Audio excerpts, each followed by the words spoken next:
Party, अब वो दीपक जी समझ रहे होंगे कि मैंने क्यों ऐसा कहा। कुछ ऐसे कारण थे जिसके आधार पर कह रहा हूँ, लेकिन जो आंतरिक अंतर्विरोध जो था, अंतर्विरोध कांग्रेस पार्टी के अंदर, वो मैं बार बार कह रहा हूँ कि सचिन पायलट फैक्टर एक बहुत बड़ा फैक्टर है।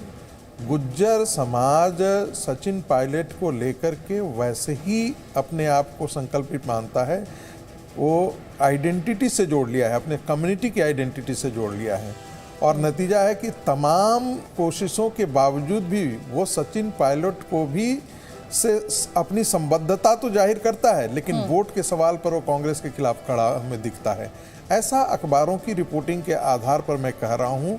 बातचीत में जो आया है, सोशल मीडिया पर जो हमने देखा है, जो रिपोर्ट आई है, उसके आधार पर ऐसा मैं कह रहा हूँ कि एक बहुत बड़ा समाज का हिस्सा जो है वो कांग्रेस से नाराज है। कोई ऐसा गवर्नेंस का मॉडल बहुत अच्छा नहीं रहा। 30% बेरोजगारी का रेट जो कांग्रेस बार बार घेरती है भारतीय जनता पार्टी को, तो जो नेशनल एवरेज है वो 6.1 है, और जो राजस्थान का जो बेरोजगारी दर है वो 30% है।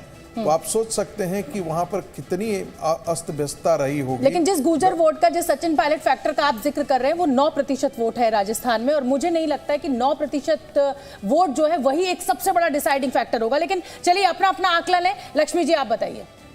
देखिए, चारों स्टेट्स मिजोरम को छोड़ के टफ फाइट है। एज फार एज तेलंगाना में अगर देखा जाए तो वहाँ पे टफ फाइट है, बट मुझे लगता है कि बीआरएस को एज है। ठीक है, सो वहाँ पे बीआरएस जैसे भी करके सरकार बना पाएगी। मैं एक बात बताता हूँ, बड़ी इंटरेस्टिंग है। मैं अभी लक्ष्मी जी से बात कर रहा था। आपको पता है कर्नाटका के अंदर जो है, आसपास के तेलंगाना में जो मुर्गियां हैं ना, वो खत्म हो चुकी हैं। इतनी बांटी गई है। मैं ये सेक्शन हमने, क्योंकि चुनाव से पहले ये हमारे लोकतंत्र के अच्छी बात भी है और बुरी बात भी है कि हम हमारे यहाँ जो थोड़ा लेना देना चल जाता है, खाना पीना चल जाता है। तो खाने पीने के चक्कर में तो कर्नाटक और आंध्र प्रदेश से जो है मुर्गे बुलाए गए कल, जो मंडियों में जो खत्म होने लगे तो बुलाए गए वहां से। तो सोचिए आप, ये भी तो बोल दीजिए ना कि खाना पीना के बारे में हमारे यहाँ परंपरा है, खाना पीना देने के बाद दक्षिणा भी दी जाती है। तो वो 500 रुपए का नोट चला था या कुछ और नोट चला था? अरे रेट तो 10,000 का चल रहा है सर। आपको क्या सर, 500 के नोट पे अटके हुए संगीत जी। 500 में तो मतलब 2 लीटर तेल भी नहीं आता है। नहीं आ जाता है 500 में 2 लीटर तेल आ जाता है। हाँ, 100 रुपए लीटर है, लेकिन आप समझिए बहुत ज्यादा चल नहीं पाते हैं 500 रुपए के तेल में।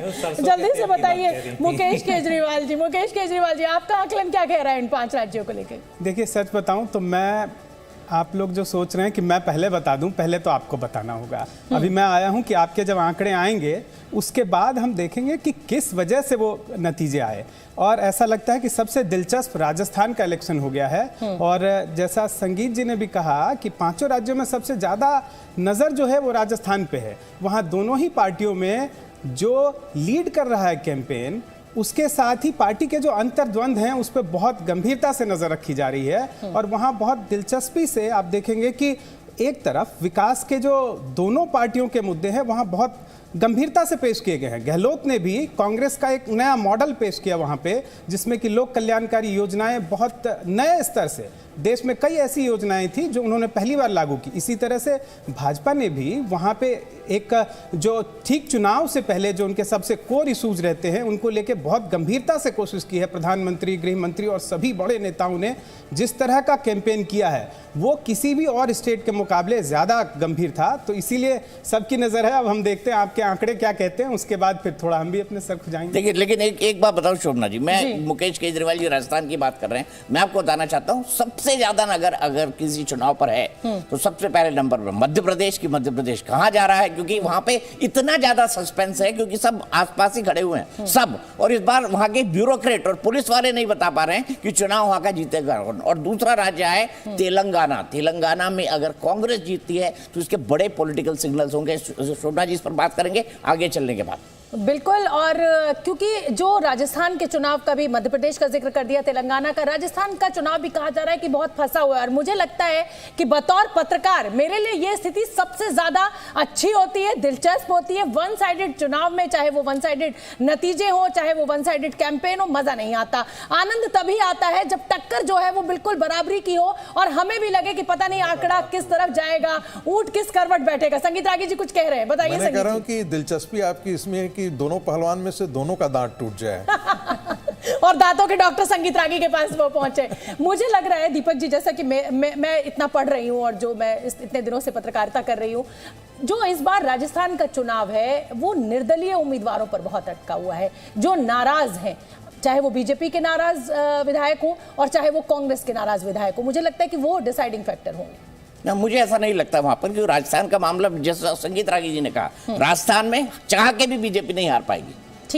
उसने जो है चुनाव एक तरह से लड़ा है, अच्छा लड़ा है हर चुनाव की तरह, लेकिन अगर वो पहले से इसकी तैयारी करके लड़ती, अपने फेसेस सामने रख देती, तो वही नतीजे आते 160 प्लस के। तो मुझे वहां कोई संशय दिखाई नहीं देता है कि वहां बीजेपी किसी भी कारण से हार जाए। मुझे वहां कोई संशय। अब जफर इस्लाम साहब, आपका रुख कर लेते हैं। इन 5 राज्यों में आप 5-0 का आंकड़ा दर्ज करा रहे हैं, अपनी उपस्थिति को और मजबूती के साथ इस समय आप बयान कर रहे हैं, लेकिन क्या आधार है, क्या लग रहा है आपको? मध्य प्रदेश, वहां तो एंटी इनकम्बेंसी कही जा रही है, आपको लग रहा है कि सिर्फ शिवराज सिंह चौहान को अलग करके संगठन का नाम, कमल के फूल का नाम और मोदी का नाम कर देंगे तो वो एंटी इनकम्बेंसी फैक्टर खत्म हो जाएगा? देखिए शोभना जी, जरा आप 6-8 महीने पीछे चले जाइए, जनवरी के आसपास, जब इसी तरह का स्टेट था गुजरात, जहां हमारी 22 साल से सरकार थी, तो लोग कह रहे थे हर बार इसी के बाद के एंटी इनकम्बेंसी है, और यहाँ कांग्रेस तो बहुत अच्छा करेगी एंटी इनकम्बेंसी। रिजल्ट तो आपके सामने था 156, वो आपने देखा था, और एग्जैक्टली हूबहू वैसे ही परफॉर्मेंस मध्य प्रदेश में भारतीय जनता पार्टी का संगठन बहुत मजबूत संगठन है।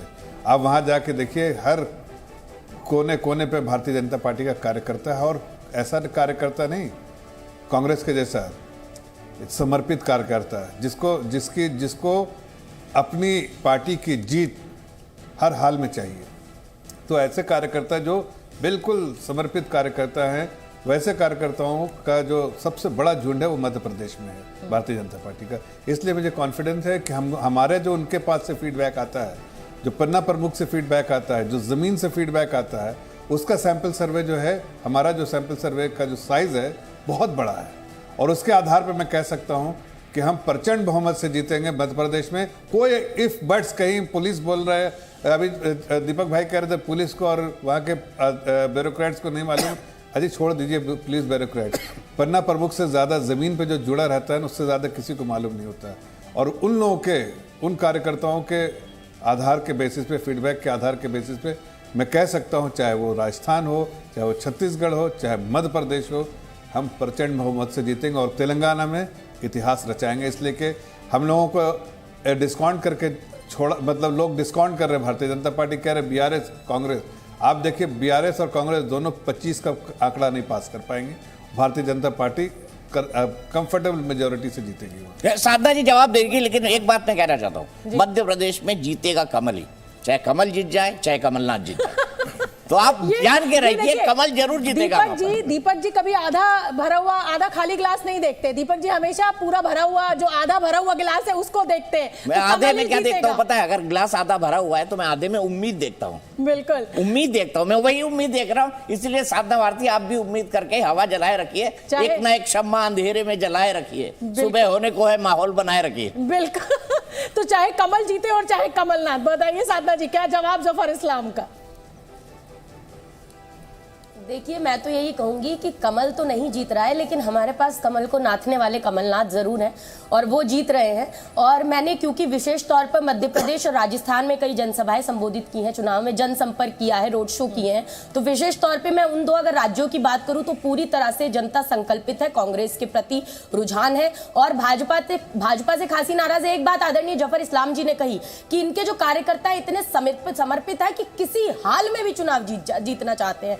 तो यही परेशानी है भाजपा की। यही तो मैं कहती हूं कि इनका मोह सिर्फ कुर्सी से, अब चाहे वो किसी हाल में हो, चाहे लोकतंत्र के माध्यम से हो और चाहे लोकतंत्र को लूटतंत्र बना के हो। हाल ही में अभी मामला आया है 111 विधानसभा नंबर मध्य प्रदेश का बालाघाट, जहां पर की स्ट्रांग रूम को समय से पहले खोला गया, जिसमें 2 अधिकारियों को निलंबन किया गया है, निलंबित हुए आरओ को और एसडीएम को निलंबित किया गया है और खुद कलेक्टर ने माना है प्रेस वार्ता के दौरान बात करते हुए प्रेस कर्मियों से कि हमें जानकारी नहीं थी और समय के पूर्व उस कमरे को खोला गया और इनके जो आधिकारिक प्रत्याशी हैं भाजपा के आदरणीय गौरी शंकर बिसेन जी, उनके रिश्तेदार और खासा लोग जो मौजूद थे वहां पर जब स्ट्रांग रूम खोला गया। तो आखिर क्या इस तरीके से आप चुनाव जीतना चाहते हैं? क्या यही तरीका है? माहौल तो नहीं बना रही ईवीएम पे ठिकरा फोड़ने का। कि अरे साधना जी, माहौल तो नहीं बना रही आप ईवीएम पे ठिकरा फोड़ने का। हार गए तो ईवीएम खराब। परसों से नहीं देखिए आदरणीय दीपक जी, देखिए जो सच्चाई है उसको बोलने ये के लिए घटना माहौल घटी की है, क्या पोस्टल बैलेट का स्ट्रांग रूम खोला गया है और ये बिल्कुल आपत्तिजनक है और जाहिर सी बात है कि चुनाव आयोग से भी सवाल पूछा जाएगा कि इस तरीके से कैसे स्ट्रांग रूम कार्रवाई हुई है। लेकिन ये एक तो पकड़ा गया है कैमरे के सामने, ये चाहे कांग्रेस की तरफ से किया जा रहा हो और चाहे बीजेपी के प्रत्याशियों की तरफ से किया जा रहा हो, ये गलत है। साधना जी अपनी बात पूरी